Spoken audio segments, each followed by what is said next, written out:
고성욱 칼럼, 군기 잡는 걸로 해소될 위기인가?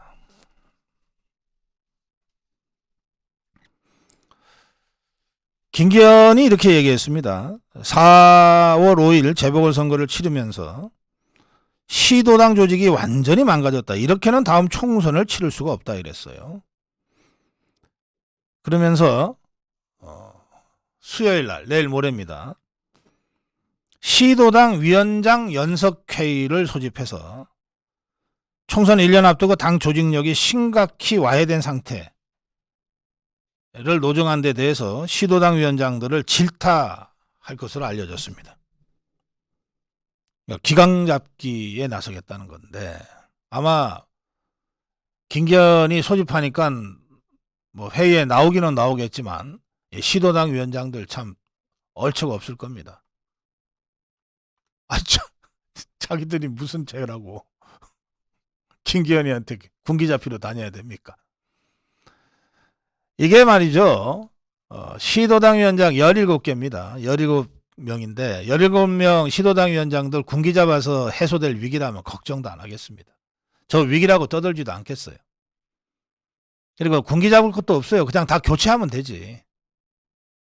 지금 17개 시도당 위원장이 누군지도 모르는데 여러분들은 아세요? 도당 위원장이 누군지 시당 위원장이 누군지? 누군지도 모르는 그 사람들한테 책임 뒤집어 씌워서 군기 잡는다고 해소될 위기냐고요. 아니 정말로 문제가 그렇다면 누군지 이름도 모르는 존재가 없는 시도당 위원장 싹 바꿔버리지 뭐. 화끈하게 잡지 군기를. 그러면 위기가 해소되냐 말이에요. 나 어떻게 진단을 이따위로 하는지 모르겠네. 그래 제가 김기현한테 어떻게 총선 승리를 맡기냐고 말씀드리는 겁니다. 고작 해봤자 이 정도밖에는 위기의 신급이 안 따라가는 거예요.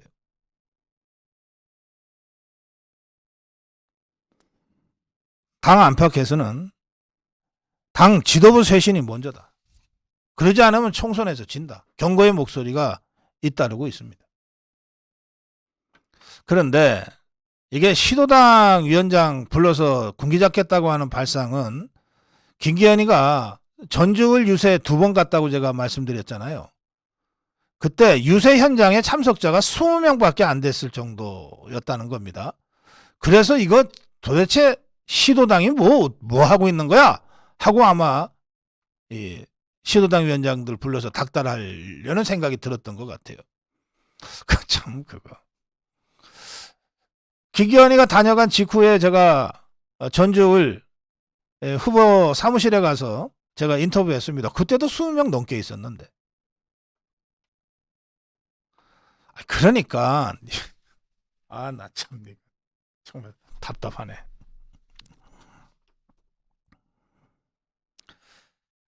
국회의원들이 지금 김기현의 이런 조치를 보면서 하는 말들입니다. 이번 선거 결과를 지역 당협 문제로 바라보면 안 된다. 민심의 결과로 해석을 해야 된다. 지도부가 먼저 강력한 쇄신으로 민심 반등의 계기를 만들어줘야지. 이게 지금 군기 잡는다고 될 일이냐. 수도권 의원들 사이에서는 지금 상태로 총선을 나가면 무조건 진다는 의견이 팽배하다. 뭐 제가 지난주에 이대로 가면 진다. 지금 선거하면 진다. 그럼 하루 있다 하면은 이기냐? 한 달 있다 하면 이기냐? 1년 있다 하면 이기냐? 이대로 가서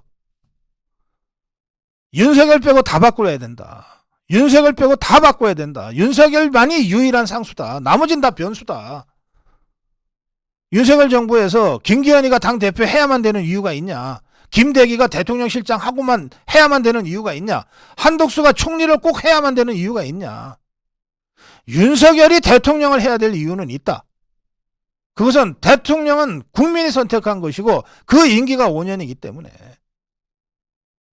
나머지는 이럴 수도 있고 저럴 수도 있는 변수들이다. 필요하면 하루 만에라도 바꿀 수 있는 것이다. 윤석열 빼고 다 바꾸자. 그 정도의 처절한 결단과 비장한 각오가 없이는 이 비상한 위기 상황을 탈출할 수 없다. 제가 지금 목이 쉬도록 이번 토요일, 일요일 주말 다니면서도 이 얘기를 6번, 7번 했어요. 우리 현장에서 만나는 자유파 국민들, 고성우TV 시청자 여러분들이 다 같이 머리 맞대고 고민하는 문제도 바로 이 문제였습니다. 그런데 당대표라는 자가 내놓는 해법이 고작 시도당 위원장 불러서 군기 잡는 거라는 거예요. 그러니 이 지도부한테 희망을 걸고 당을 맡길 수 있겠는가? 정말 국민의힘 위기가 매우 깊고도 깊도다. 고성국 칼럼이었습니다.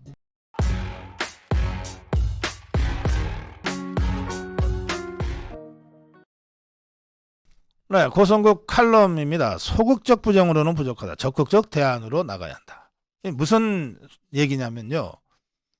내년 총선에 검사들이 한 수십 명이 낙하산 타고 윤석열 대통령 백으로 낙하산 타고 공천받을 거다라고 하는 괴담을, 그야말로 가짜 정보, 가짜 뉴스, 허위 정보를 저 종북 주사파들이 일제히 퍼뜨리고 있습니다.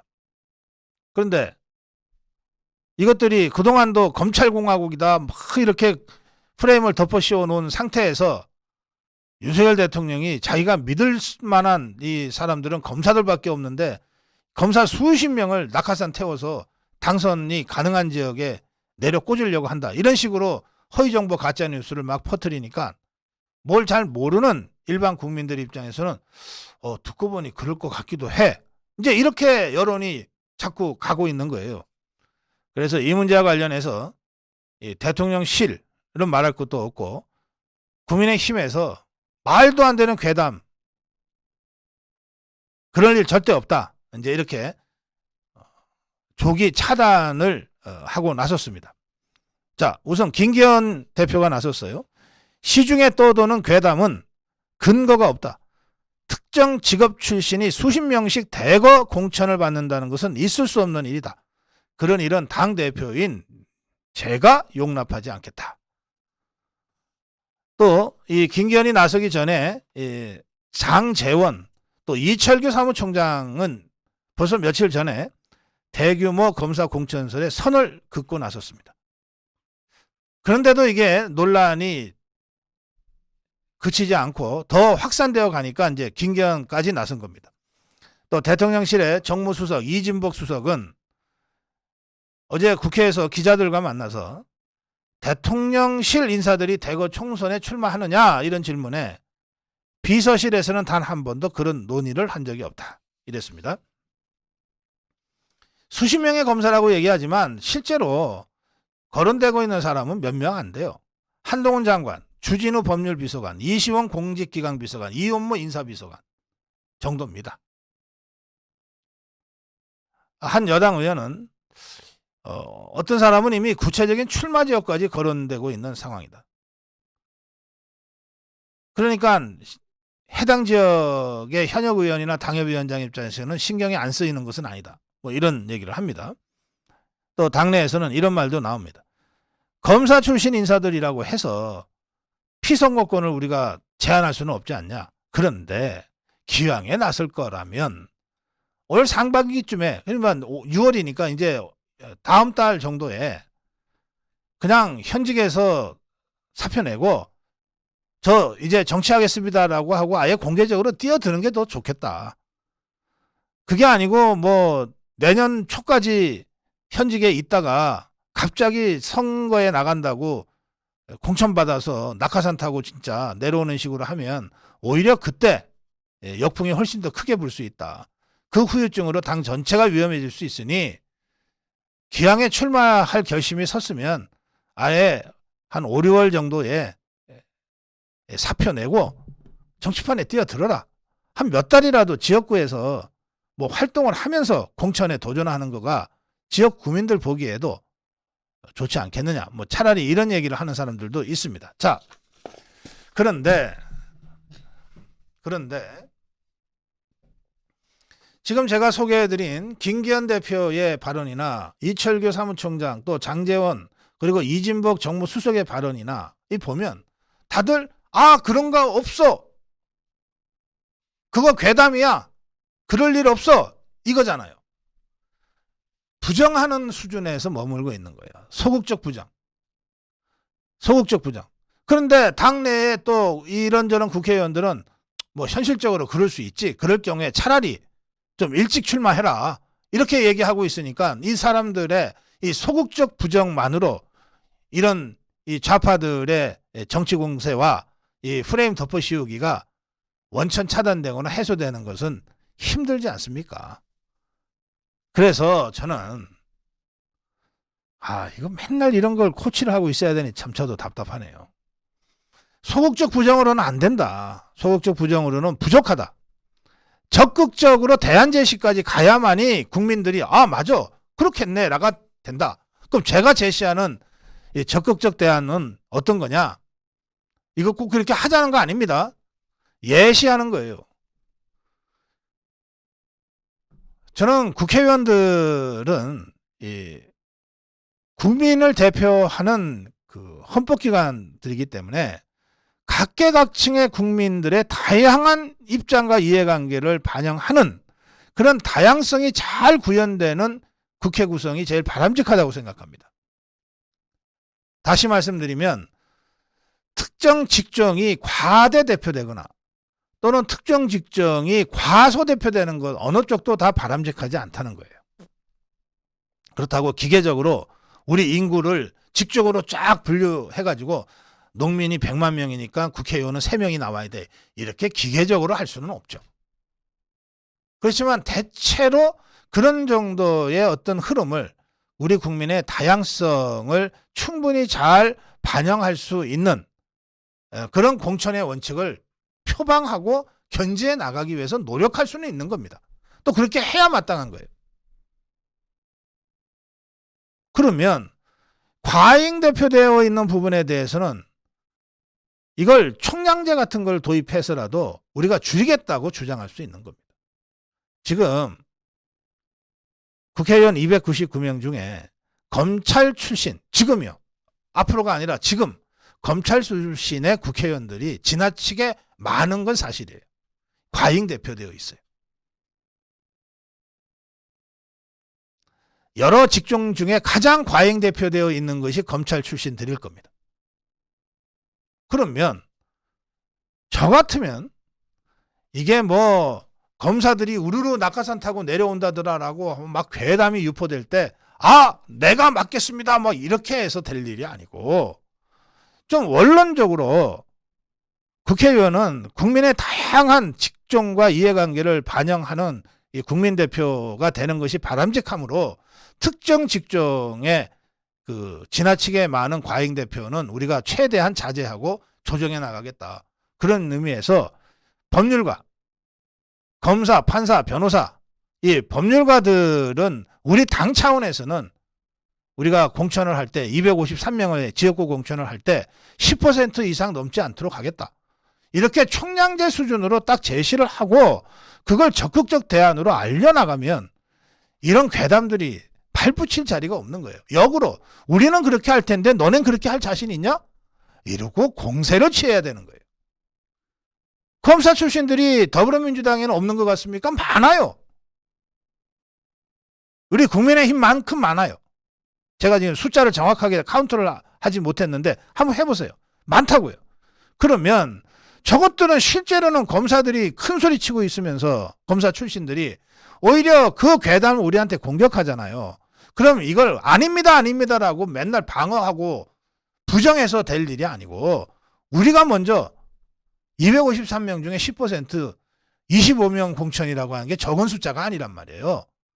우리는 다른 다양한 이 직종들의 이해관계를 국민들의 다양한 이해관계를 반영하기 위해서 특정 직역이 전체 10%를 넘지 않도록 하겠다. 우린 그렇게 할 건데 너네 할 자신 있냐? 이러고 역공을 취해야 된다는 뜻입니다. 과소대표되어 있는 우리 국민들과 직종들이 얼마나 많아요.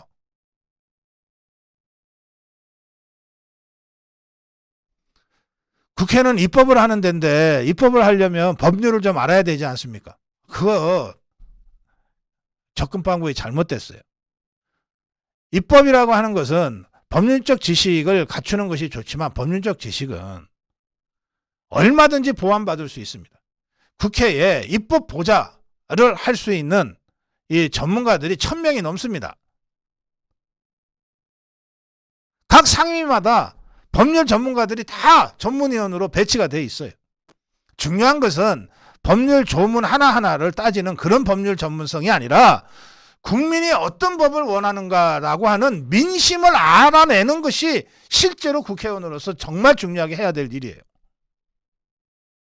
그런데 그 민심을 제대로 듣고 그 민심을 제대로 입법으로 반영하는데 검사들이, 판사들이, 변호사들이 다른 직종보다 더 탁월하다고 얘기할 근거가 어디 있습니까? 관료들이 그렇게 더 잘할 거라고 하는 근거가 어디 있어요? 입법에 대한 이 무지 때문에 그런 말이 나오는 거예요. 입법은 법률적으로 표현하는 것은 기술적인 문제입니다. 그 이전에 과연 우리 국민에게, 우리 국가에게 어떤 법이 필요한가? 이 큰 국가 경영의 방향을 잡아주는 것이 입법이에요. 그 점에서 전문성에 매몰되지 말고 지나친 과잉 대표와 지나친 과소 대표를 해소해 가면서 진정으로 대한민국의 미래 비전을 열어갈 수 있는, 국민과 함께 할 수 있는 이런 국회의원 구성을 염두에 두고 공천을 할 것이다. 우리는 이렇게 대안적으로 문제를 설명하고 국민들한테 설명해 들어가야 이 괴담이 깨갱하고 이 발도 못 붙이는 것 아니냐 이 말이에요. 그러면서 역공을 할 수 있어야 된다는 거예요. 소극적 부정으로는 부족하다. 적극적 대안으로 나가야 한다. 고성국 칼럼이었습니다.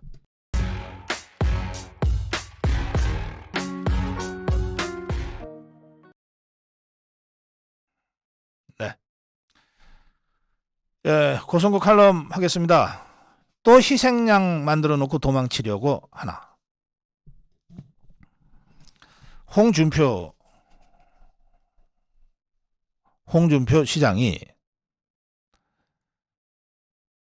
페북에다가 이런 글을 올렸습니다. 입에 욕을 달고 다니는 목회자와 페이크 가짜뉴스만 일삼는 극우 유튜버만 데리고 선거 치를 수 있다고 보는가. 이게 국민의힘 지도부한테. 그러면서 입에 욕을 달고 다니는 목회자, 정광훈 목사를 지칭하는 거죠. 페이크 뉴스, 가짜 뉴스만 일삼는 극우 유튜버만 데리고 선거 치를 수 있는가 했으니까 이건 누굴 말하는지 모르겠는데 아마 홍준표의 머릿속에는 고성국 TV도 들어가 있을지 모르겠습니다. 이거 손절하라 이렇게 주장을 했습니다.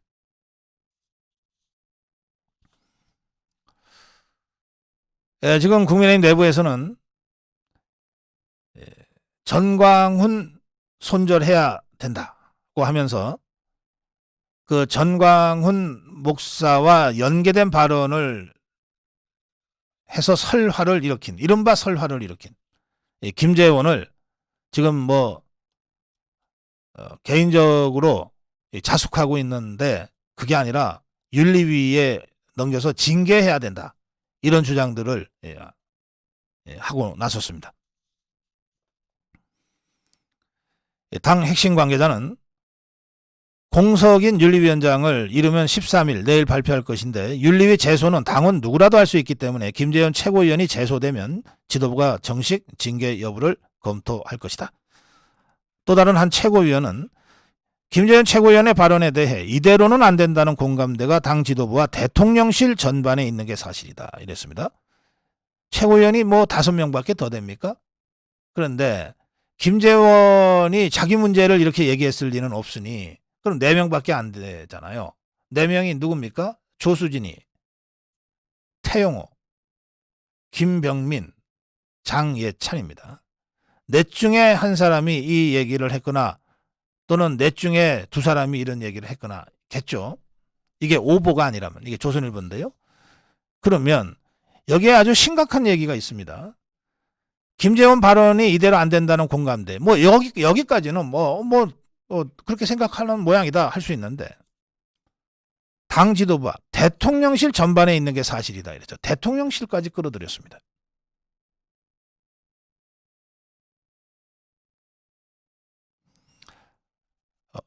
개인 생각을 이렇게 당 지도부, 뭐 지가 지도부의 일원이니까 지도부까지는 이해할 수 있지만 대통령실까지 끌어들여서 김재원을 윤리위에 넘겨서 징계해야 된다고 지금 주장하고 있는 셈이죠.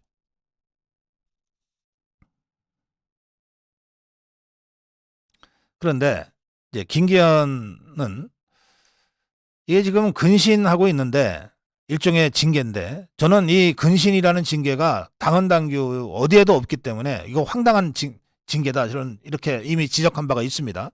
그런데 그것을 김재원이 어쨌든 받아들였기 때문에 당헌당규에도 없는 근신하라는 이 사실상의 징계를 명령한 김기현이나 또 그걸 받아들이는 김재원이나 그야말로 도끼인 객견이다. 뭐 제가 그렇게 한번 비판적인 논평을 한 바가 있습니다만 어쨌든 이게 이제 징계라고 보는 거예요. 그래서 징계를 했는데 여기다가 또 윤리위 징계를 다시 하면 이게 이중 징계 되는 것 아니냐. 뭐 김기현은 또 그런 고민을 하고 있는 모양입니다. 자,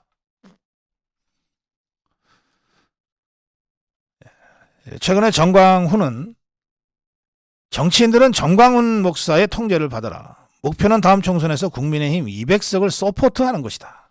뭐 이런 주장을 공개적으로 하고 있습니다.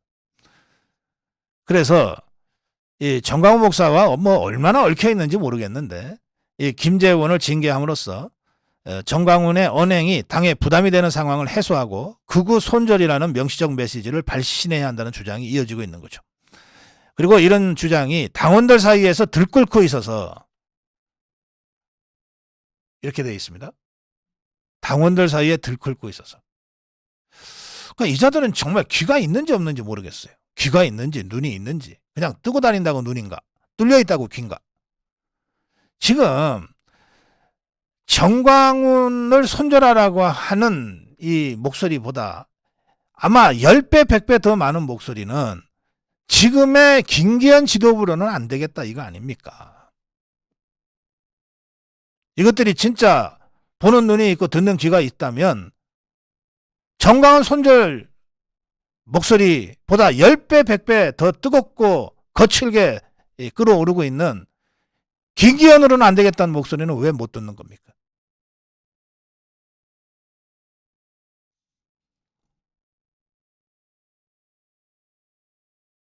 김재원을 징계하면 정광훈을 떼어내는 효과도 있을 것이다. 무슨 저 정광훈과 김재원이 무슨 샴 쌍둥이입니까? 떼어내고 자시고 하게. 자, 만약에 김재원을 떼어내면 정광훈을 손절할 수 있다고 생각한다면 그러면 김재원과 정광훈의 관계가 매우 밀착되어 있다는 뜻인데 제가 김기현한테 물어보겠습니다. 정광훈 대표와 김재원의 관계가 더 밀착되어 있는가? 정광훈 대표와 김기현, 당신 관계가 더 밀착되어 있는가? 당신은 알 것 아니냐? 지금 누가 누구를 손절하겠다고 하는 것인가?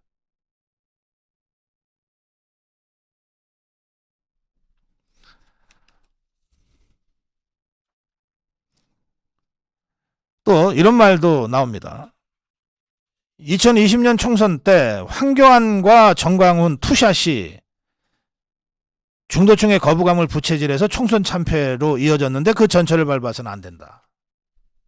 2020년 총선 지금 생각해도 뼈아픈 그 대역전패 그 원인이 정광훈한테 있다고요? 아, 이게 무슨 광화문에 지나가던 개가 웃을 일이지? 그것은 100% 황교안의 무능력 그리고 김형호 등 이 교활한 자들의 이 사특한 자들의 공천 장난 때문에 그랬던 것 아닙니까?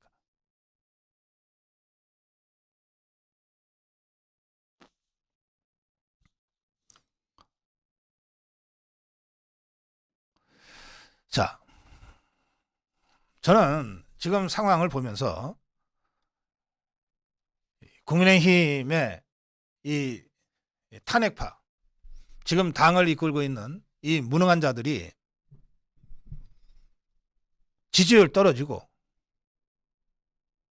뭐 되는 일 하나도 없는 상태에서 어떻게든 이 탈출은 해야 되겠는데, 저 고성국이라는 자가 지도부 구성된 지 한 달도 안 돼가지고서 윤석열 빼고 다 바꾸라 이렇게 막 주장하고 다니고 하니까 이건 뭐 탈출을 하기는 해야 되겠는데, 그래서 아주 고전적인 수법, 희생양 하나 만들어 놓고 거기다가 다 덤탱이 씌워버리고 자기들 빠져나가는, 뭐 전략도 아니고 이런 꼼수를 이 자들이 쓰고 있다, 이렇게 저는 생각합니다.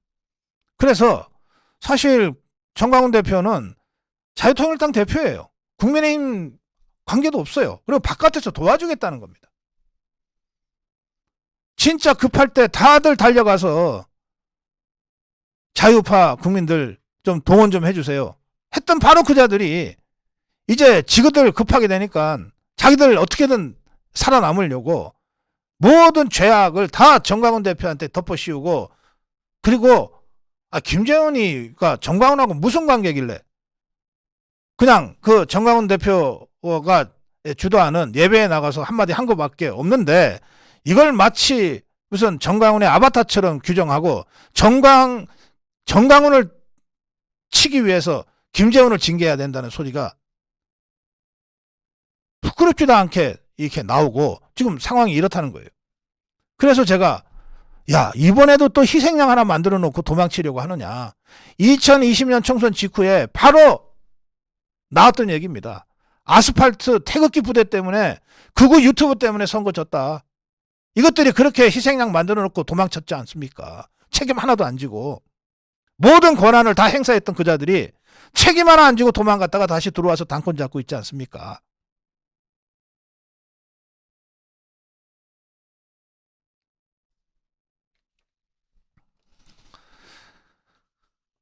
오늘 진정으로 지금 우리 자유파와 국민의힘의 위기가 어디에 있는지, 이게 정광훈 대표, 김재원 최고위원 이들한테 다 떠넘기고 탈출할 수 있을 그런 위기인지, 그래 이 당이 지지율이 뚝뚝 떨어지는 게 김재원 하나가 입을 잘못 놀려서다. 지지율 뚝뚝 떨어지는 게 당하고 관계없는 자유통일당의 정광훈 대표가 바깥에서 자꾸 험한 소리 해서다. 정광훈 대표가 자꾸 막 욕설을 하고 그러고 다녀서 지지율이 떨어지고 있다. 이렇게 설명하고 손절하면은 지지율이 다시 오를 거다. 아니 어떻게 이런 얘기를 정말 낯부끄러운 줄 모르고 합니까? 그래서 이제 김재원이 징계하고 정광훈이 손절하면 다시 국민의힘이 부활할 수 있다? 이런 자들한테 어떻게 자유파의 정치적 대표체 자리를 인정하고, 이런 자들한테 어떻게 정말 대한민국의 운명이 달린 내년 총선 승리를 의탁할 수 있겠습니까? 이런 비겁한 자들한테, 이런 졸렬한 자들한테, 이런 찌질한 자들한테 어떻게 우리 자유파와 대한민국의 미래를 맡길 수 있겠어요? 오늘 류건희 선생이 정치교체, 윤석열 빼곤 다 바꾸라, 이 칼럼을 조선일보의 광고 형식의 기사로 게재했습니다.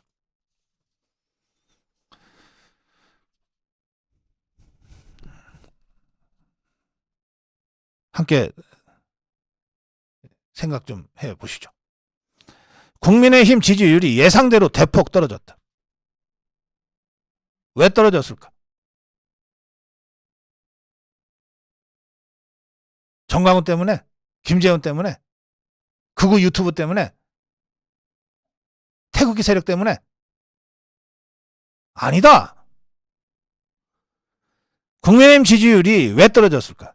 국민의힘은 사상, 신념, 지적 인프라가 희미하다. 시대 정신에 대한 투철한 인식도 흐릿하다. 누가 주적인가에 대한 인식도 불투명하다. 이런 정당이 지지율 떨어지지 않으면 그것이 이상하다. 주사파 일당은 삼류 수구 전체주의 집단이다. 도덕적으로 파탄한 악성 사이비 종교 집단이다. 그러나 그들은 지난 40여 년 동안 자신들의 신도를 확보하는 데는 성공했다. 선전선동, 속임수, 거짓말, 퍼주기, 매수, 갈라치기, 증오심 고치에 월등한 솜씨를 발휘해서 어쨌든 지것들의 신도는 확보하는 데 성공했다. 노사모로, 대깨문으로, 개딸로.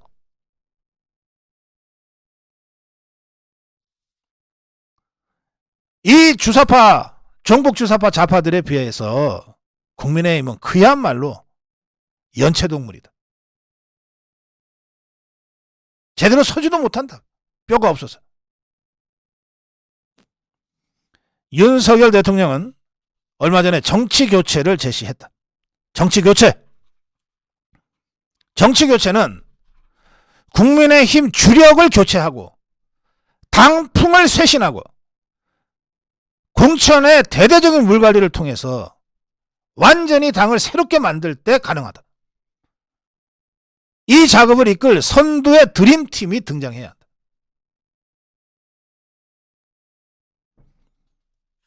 자, 공천 물갈이. 어떤 유형의 사람들을 물갈이 해야 하나?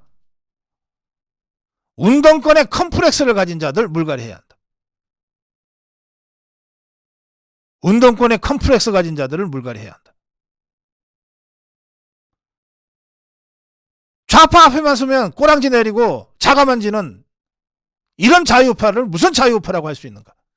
운동권의 컴플렉스를 가진 자들 퇴출해야 한다. 웰빙족들 퇴출해야 한다. 국회의원을 집 밖으로 챙기기 정도로 생각하는 웰빙족들을 퇴치해야 한다. 기득권 언론이 띄워주는 내부 총질꾼들을 퇴출해야 한다. 국민의힘에도 밤을 낮삼아 열심히 일하는 국회의원들이 있어요. 당직자들이 있어요. 그런데 이들의 일은 단 한 번도 제대로 언론이 조명해주지 않습니다.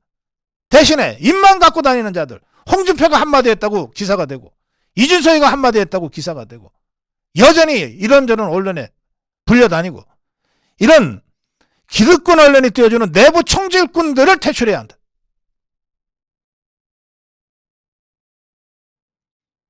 정치공학으로 정치를 생각하는 느글느글한 직업 정객들을 퇴출해야 한다. 이 자들한테 무슨 이념전쟁에 처절함이 있으며 총선 지고 대선 지면은 진짜 대한민국이 무너질 거라고 하는 절박한 위기의식이 있는가? 어떻게 돼도 나는 국회의원 한 번만 더 하면 돼! 하는 이 느글느글한 직업 정객들, 이 자들 퇴출해야 한다. 특히 다선 의원들 중에 대다수가 이 느글느글한 직업 정객들이다. 느글느글했기 때문에 지금까지 무능하면서도 살아남아서 4선이네 5선이네 하고 있는 것 아니냐. 마지막으로 자유의 적에 대한 분노가 없는 자. 우리가 이 대한민국을 어떻게 건국했고 어떻게 지켜왔는지에 대한 아무런 인식도 없이 이 대한민국을 전복시키기 위해서 24시간 호시탐탐 빈틈을 노리고 달려드는 저 종북주사파 김정은 집단에 대한 정당한 분노가 없이 하루하루 어쩌다 보니까 자유우파에 왔다 그러면서 하루하루 생계를 연명해 가는 자, 이 자들 퇴출해야 된다.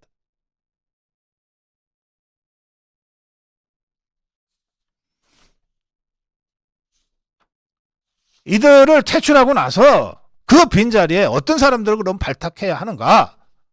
첫째, 주사파, 종북주사파를 김정은이를 주적으로 분명히 인식하고 행동할 수 있는 자유의 전사들을 이 자리에 충원해야 한다.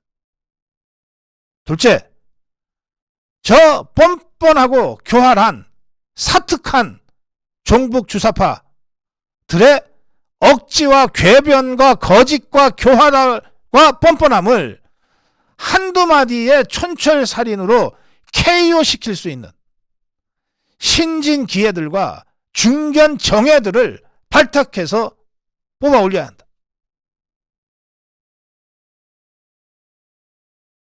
이 모든 일들을 하기 위해서 이 일을 기획하고 구현할 수 있는 매력적인 드림팀을 먼저 구성하고 대비시켜야 한다. 명징한 논리력, 문화적 세련성을 갖춘 투쟁력으로 국민의 신망을 받아온 인재들이 있다. 이들을 더 늦기 전에 적기에 불러 세워야 한다. 예, 류건희 선생은 그러면서 윤석열 대통령에게 당부합니다.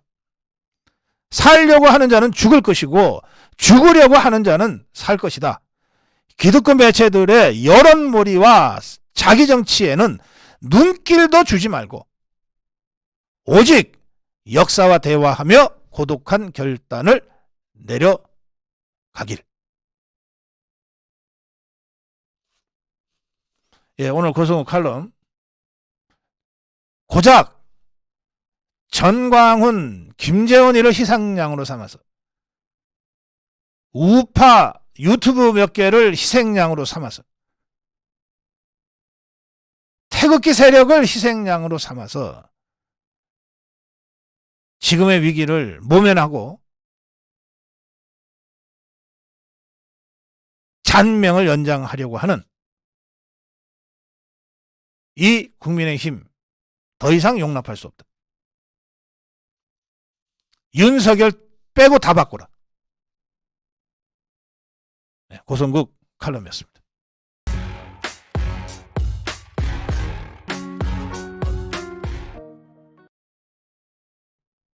네, 고성국 칼럼입니다. 민주유공자법 유감. 더불어민주당이 추진하려다가 워낙 이 셀프 특혜 비판이 일어서 포기했던 법안입니다.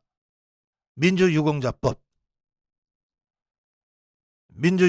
그 당시에 이 셀프 특혜 비판이 있었던 대목은 어디냐면 민주유공자 자녀들 대입 특혜 전형 신설, 정부 공공기관 특별 채용 같은 부분들이 있었기 때문에 그랬어요. 그래서 민주당 관계자는 기존에 발의한 민주유공자 법안에서 취업 지원이라든지 교육 지원에 해당하는 내용을 삭제한 수정하는 준비 중이라고 했습니다. 유신 반대 투쟁, 6월 민주항쟁, 부마 민주항쟁 등에 참여한 사람들을 유공자로 인정하자는 내용을 담고 있는데 해당 인원이 약 800명 정도로 알려져 있습니다. 여론의 반대에 주춤하고 포기됐던 이 법안 추진이 다시 가동되는 이유는 간단합니다. 이 야권 시민단체와 일부 민주화운동 유가족들이 민주당을 강하게 압박하고 있기 때문에 그렇습니다. 전국 민족민주 유가족협의회 부모들이 국회에서 단식농성에 돌입하면서 이재명이는 뭐하냐, 당론으로 당장 민주유공자법 국회 통과를 결정하라, 뭐 이렇게 하는 바람에 지금 다시 추진한다는 건데,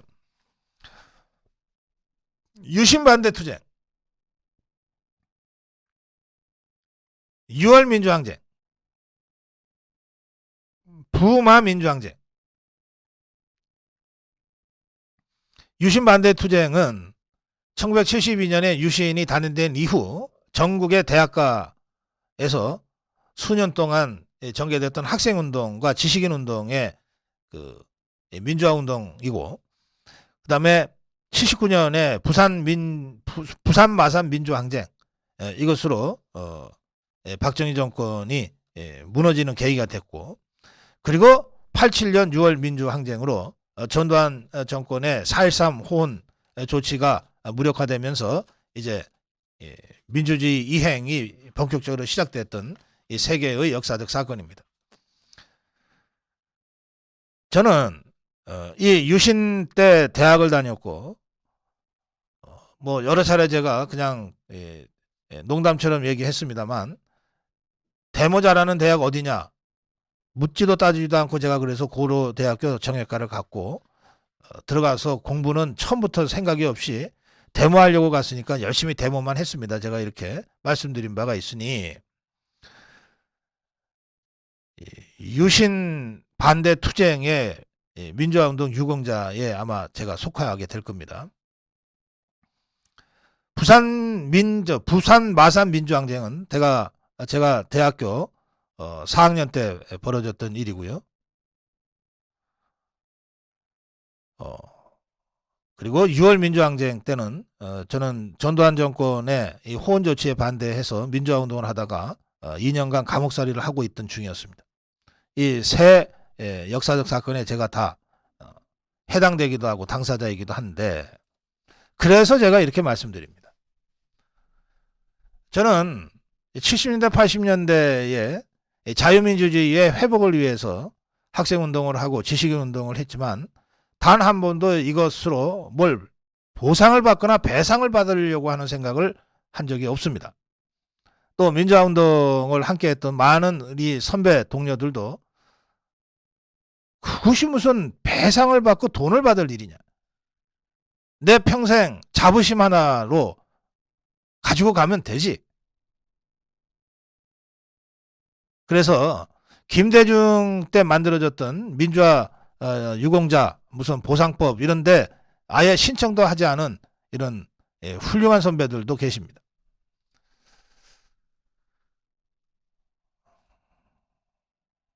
이 사건 관련된 이 관계자들이나 또는 그 부모님들이나 이 관련자들에 대해서 제가 일률적으로 이래라 저래라 뭐 할 자격은 제가 없습니다.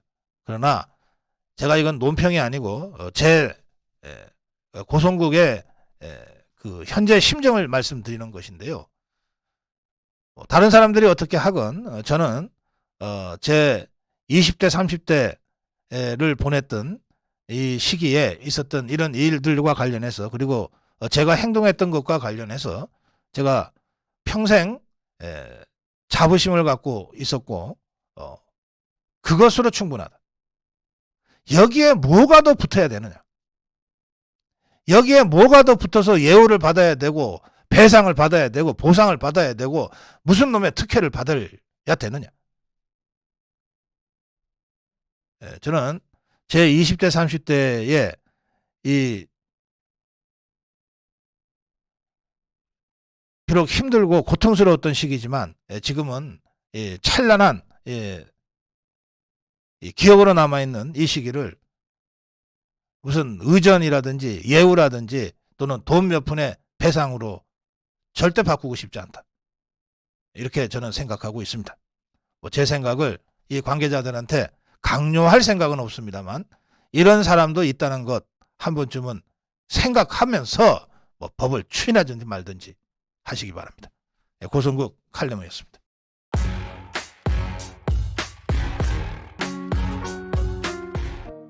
네, 고성국 칼럼입니다. 사생결단 좌파의 마이너스 정치가 웬 말인가. 사생결단 좌파 이 부분 관련해서는 동아일보 이기홍 대기자의 칼럼을 먼저 제가 소개해 드리겠습니다. 지금 종북 주사파 문재인 이재명 세력 더불어민주당이 어떻게 사생결단 싸움을 하고 있는지를 이기홍 동아일보 대기자는 이렇게 설명합니다. 윤석열 정부에 대한 좌파 진영의 공격은 무제한 전쟁, 전면전, 절대전으로 불러도 무방할 것 같다. 이 무제한 전쟁이라고 하는 용어는 1999년, 그러니까 밀레니엄을 앞둔 시점에 이제 중국이 뭐 자기들 G2로 간다, 뭐 이러면서 그 전반적으로 중국의 그 이후 대미 정책을 조율하던 그 시점입니다. 1999년에 중국군의 현역 대령 2명이 제시한 초한전이라는 이론입니다. 무제한 전쟁. 한계가 없다는 뜻입니다. 한계를 넘어선다. 한계를 넘어서는 전쟁이라는 뜻입니다. 그래서 무제한 전쟁으로 번역하는데 이게 내용이 간단해요. 평시 전시 구별 없다. 군대와 민간 구별 없다. 규범 법 저리 가라 해. 여론전, 심리전, 법률전 할 수 있는 모든 것을 다 동원해서 싸워야 한다. 이게 중국에서 채택한 무제한 전쟁의 이 핵심입니다. 상대는 누구냐? 미국이죠. 중국은 1999년에 미국을 상대로, 다시 한번 전해드릴게요. 미국을 상대로 무제한전을 시작하겠다고 했는데 그 무제한전은 전시 평시 구별 없다. 군대 민간 구별 없다. 여론, 심리, 법률 모든 수단을 다 동원해서 미국과 전면전을 벌여야 한다. 이게 무제한전의 핵심입니다. 그러니까 보통 우리가 전쟁을 하면 지금 워낙 그 재래식 무기라 하더라도 파괴력이 크기 때문에 또 자칫하면 핵전쟁으로도 연결될 수 있기 때문에 전면전을 하는 경우는 거의 없어요. 국지전을 합니다. 푸틴이 지금 우크라이나에게 전면전을 시작을 했는데 그러다가 지금 얼마나 지금 고생하고 있습니까? 그러니까 전면전을 하지 않아요. 대개 국지전을 합니다. 특정 지역을 공격하고 빠지거나 또는 누구를 딱 잡고 빠지거나 이런 식이죠. 그런데 지금 중국의 이 무제한전 전면전은 제한적인 국지전이 아니라 상대의 소멸과 경멸을 목적으로 모든 수단과 방법을 다 동원하는 공격입니다. 죽을 때까지 끝장 보는 전쟁이에요. 그런데 이경 대기자는 최근에 더불어민주당과 종북 주사파들이 윤석열 대통령과 윤석열 정부에 대해서 하는 행태를 보면 이자들이 잃어버린 정권을 되찾기 위해서는 그 어떤 소재도 수단도 방법도 구애받지 않고 그야말로 전면전 무제한전을 하고 있는 집단인 것처럼 보인다. 이렇게 정의한 겁니다. 그러면서 몇 가지 사례를 소개합니다. 더불어민주당 종북주사파들의 무제한전의 사례, 후쿠시마 방문, 일본 민주당 의원들의 후쿠시마 방문, 외교관계마저도 선동적 퍼포먼스로 쓸 수 있으면 얼마든지 쓰겠다.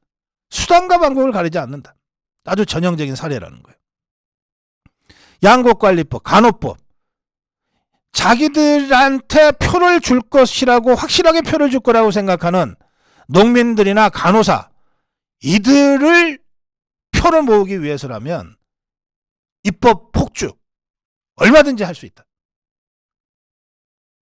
밀어붙이고 윤석열 대통령 거부권 행사에도 또 제2 표결할 수 있다. 자기들을 위해서 우리가 이렇게 열심히 하고 있다는 것을 보여만 주면 된다. 그러면 농민표, 간호사표는 다 우리께 된다. 수단과 방법을 가리지 않는 겁니다. 방송장악연구화를 위한 본격 전쟁에 돌입했어요. 방송법 개정안 강행하고 최민희를 방통위원으로 추천하고 있어요. 최민희는 1990년대 민원연이라고 하는 이 좌파단체의 사무총장을 지내고 앞에 민주자 달았잖아요. 더불어민주당의 민주, 민주사회를 위한 변호사 모임의 민주, 뭐 이런 식으로 민주언론운동연합의 민주. 갑자기 생각이 나네. 북한의 그 나라도 아니지만 어쨌든 북한이 대외적으로 이 국호라고 하는 걸 쓰는데 그게 뭔지는 아십니까? 조선 민주주의 인민공화국입니다. 거기 민주. 이 최민희라는 자는 이 민원연이라는 단체 사무총장으로 민주라는 포장을 한 채 보수 언론 공격에 앞장서다가 2006년에 민주당 목 방송위 부위원장, 비례대표 의원 감투를 차지했고 이런 자를 다시 내세워서 방송장악 음모를 가시화하고 있다. 지금 종북주사파는 MBC, KBS, YTN 등 좌파 사장들이 포진하고 있는 이 언론 매체를 뺏기면 다시는 정권 찾아올 수 없다고 하는 절박함으로 움직이고 있는 것 같다. 이러다 보니까 종북주사파 더불어민주당의 윤석열 정권 공격에는 금도도 염치도 인권도 없다. 대통령이 회식한 부산 횟집, 일광이라는 그 횟집 이름을 왜곡해서 친일딱지 붙이고 소재와 대상을 가리지 않는다.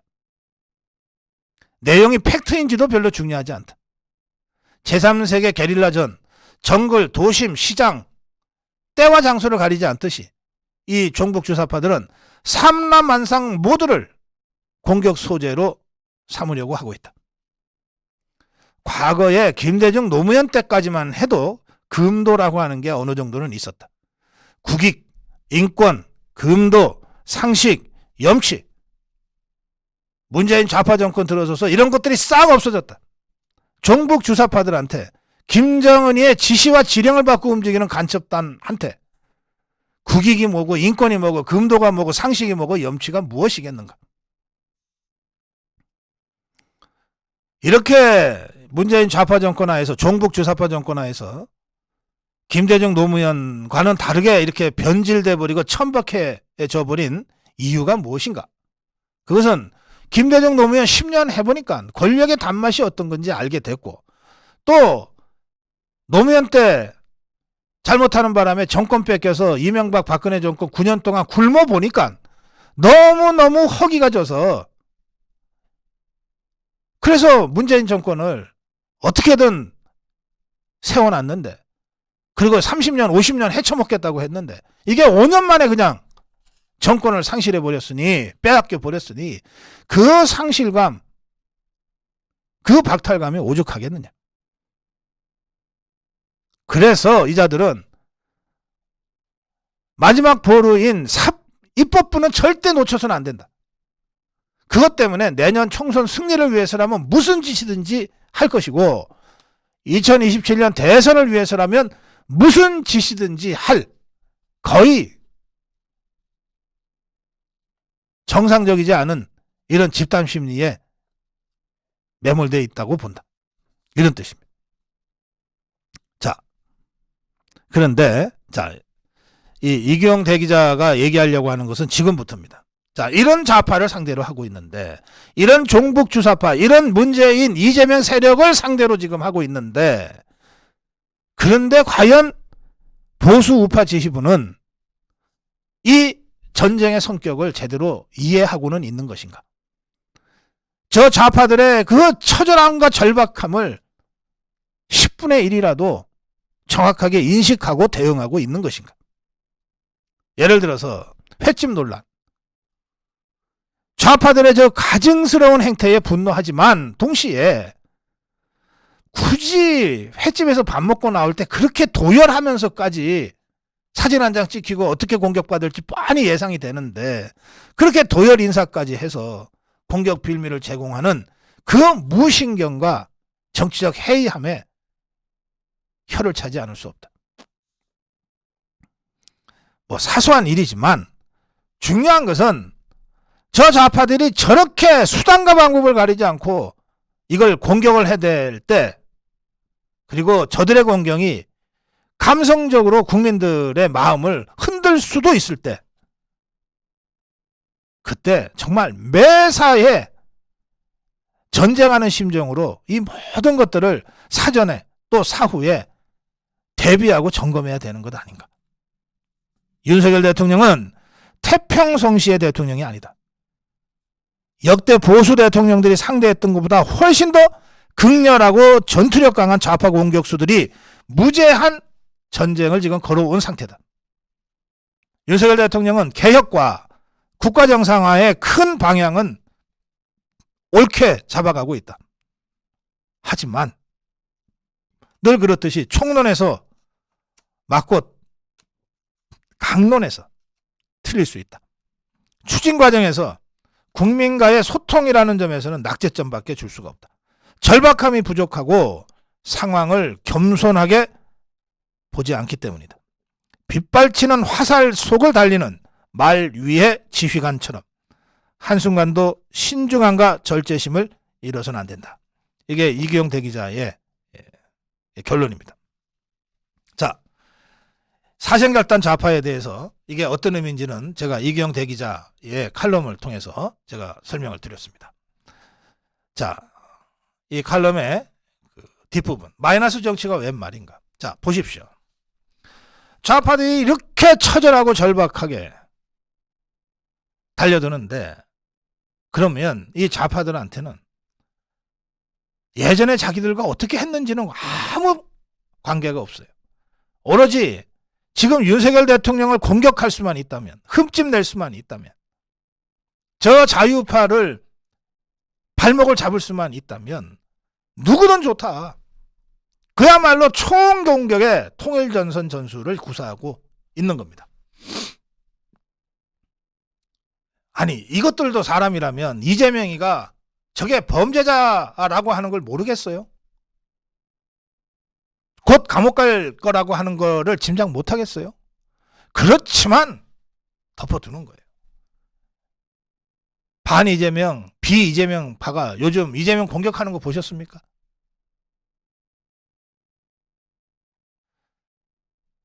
집단적 이 종북 주사파의 집단 이익, 그것에 모두가 지금 한 몸뚱이가 돼서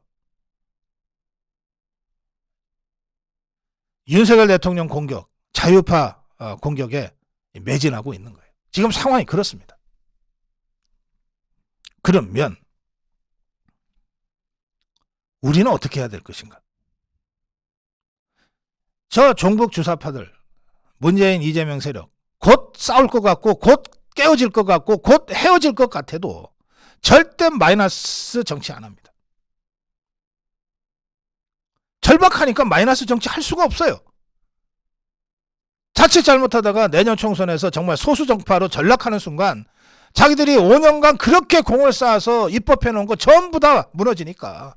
그리고 2027년 정권 탈환이라고 하는 건 완전히 물 건너가는 거니까. 이 절박함과 처절함으로 뭉쳐있기 때문에 저 종북 주사파들 마이너스 정치하지 않습니다. 정권 잡은 다음에 마이너스 정치를 할 땐 하더라도 지금은 하지 않아요. 그러면 이렇게 절박하고 처절하게 달려드는 종북 주사파를 상대로 하는 우리 자유파는 어떻게 해야 됩니까? 절박함과 처절함을 갖지 못하면 오만방자해지고 느슨해져요. 그러면 어떻게 됩니까? 우리 자유파 전체의 승리보다는 개인의 정치를 앞세우게 됩니다. 그 결과는 자유파 진영의 분열이고 마이너스 정치의 시작이에요. 야,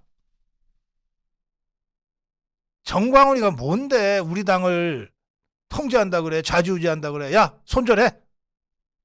김재원이 그 뭐 자꾸 쓸데없는 말해서 야, 그 징계해버려.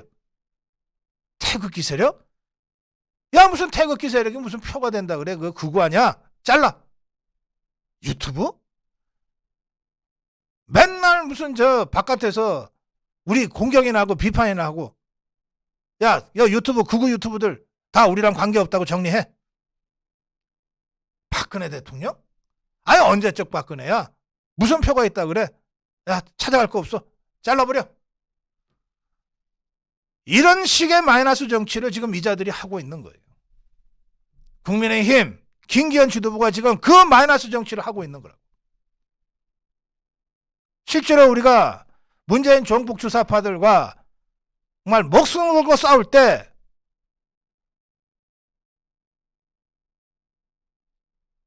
광화문에 지 정치적 필요 때문에 나온 자들은 몇 명 있지만 진정으로 나라 구하려고 지 친구 손, 지 가족들 손잡고 광화문에 나왔던 지금 국민의힘의 국회의원들이 단 한 명이라도 있냐고.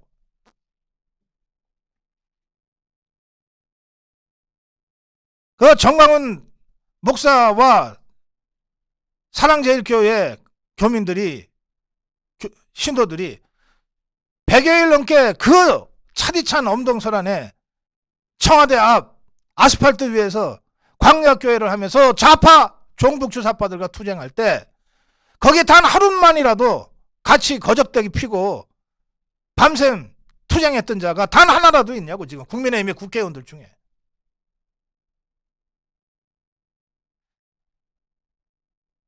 그랬던 자들이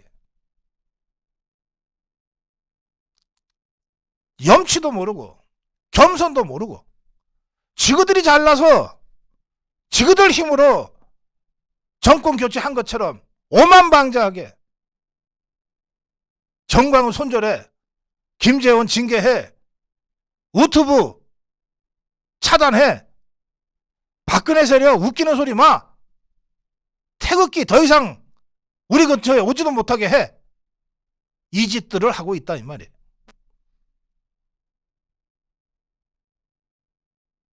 이렇게 마이너스 정치를 해서 이길 수 있으면 또 몰라.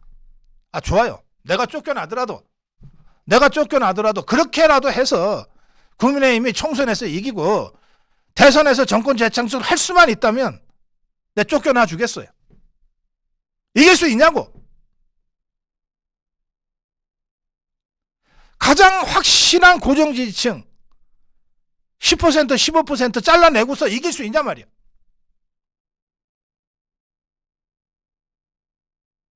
어떻게 박근혜 대통령을 탄핵할 때 국회 소추단 법률 단장을 했던 자를 윤리위원장으로 시키고 김재원이를 징계하게 만들려고 하냐고.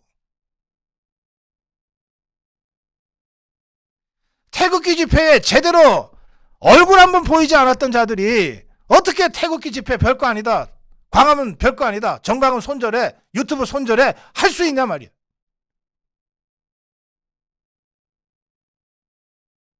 그것들이 지난 5년간 태극기 세력한테, 정광훈 목사한테, 우리 우파 유튜브들한테 도와달라는 소리를 안 했다면 또 말도 안 해. 전부 다 하나같이 도와달라고 그래 놓고.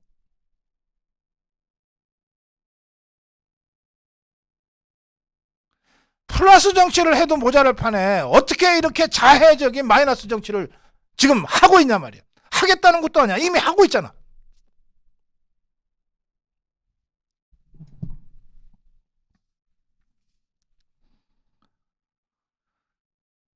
저는 여러 수백 번 이 모자라는 것들한테 귀에 못이 박히도록 얘기해 왔습니다. 중도가 중요하다.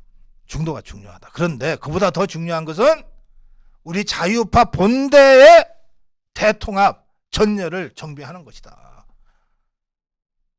베이스캠프가 든든해야 중도로 나가서 중도표를 끌고 오지. 중도표라고 기껏 잡아왔는데, 끌어왔는데 막상 베이스캠프가 텅텅 비어있어. 여기저기 울타리가 다 터져있어. 어떻게 선거에서 이기냐. 지금 이 국민의힘이 무슨 짓을 하려고 하는지 제가 정확하게 얘기하겠어요. 홍준표가 그 박근혜 대통령 탄핵 와중에도 25%의 표를 얻었어요. 그 표가 자유우파의 마지막 보루라는 거예요. 그 표, 홍준표가 얻었던 그 25%, 홍준표는 뭐 지가 잘해서 당을 살렸다, 죽어가는 자유우파를 살렸다고 하지만 정말 대한민국을 포기할 수 없다, 대통령은 잃어도 대한민국은 포기할 수 없다고 해서 홍준표를 찍었던 그 표가 바로 2019년에 광화문 대혁명에 태극기를 들고 나섰던 그들이단 말이야. 100일 넘게 그 차디찬 아스팔트 위에서 광야교회를 했던 바로 그들이 그 박근혜 대통령 탄핵 와중에서도 홍준표에게, 그 모자란 홍준표에게 25%나 표를 모아줬던 그 자유우파 주류라는 거예요. 근데 이제 이들을 손절하겠다는 거 아니야.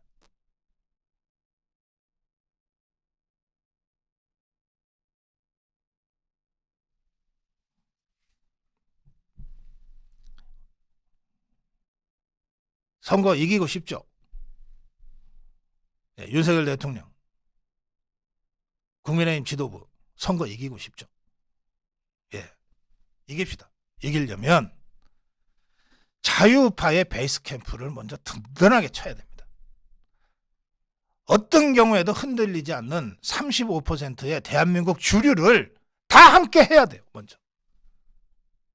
그 기반 위에 중도를 적극적으로 공략해 나가야 돼요. 그러면 2012년에 박근혜 대통령 후보가 얻어냈던 52%까지 갈 수 있어요. 근데 지금 하듯이 태극기 세력 잘라내, 자유파 유튜브 걷어내, 정광훈 손절해,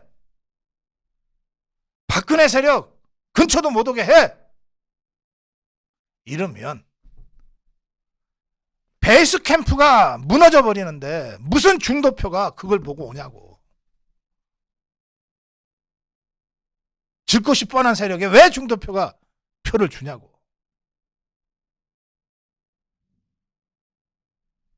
이건 명백하게 정치 노선의 잘못입니다. 잘못된 정치 노선과 잘못된 전략 때문에 이런 일들이 벌어지는 거예요.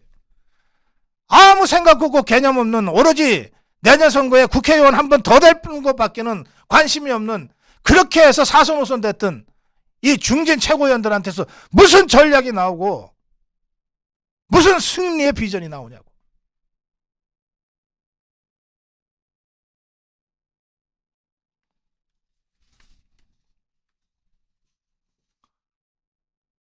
잘못된 정치 노선과 잘못된 전략을 바로잡는 것에서부터 국민의힘과 우리 자유파 진영 전체를 다시 이렇게 세우고 진영을 재편하는 것만이 총선 승리와 정권 재창출로 가는 길이라고 하는 점을 제가 다시 한번 강조합니다. 고성국 칼럼이었습니다. 고성국TV는 자유파의 유일 정론 방송입니다. 고성국TV는 윤석열 정권을 지켜내고 2024년 총선을 승리로 이끄는데 모든 힘을 다 쏟아부을 것입니다. 고성국TV가 어떠한 외압에도 흔들리지 않고 오로지 자유우파의 정론방송으로 나아갈 수 있도록 후원해 주십시오. 지금 바로 010-904-3010으로 전화 주십시오. 정론방송으로 보답하겠습니다. 감사합니다. 고성국TV 화이팅!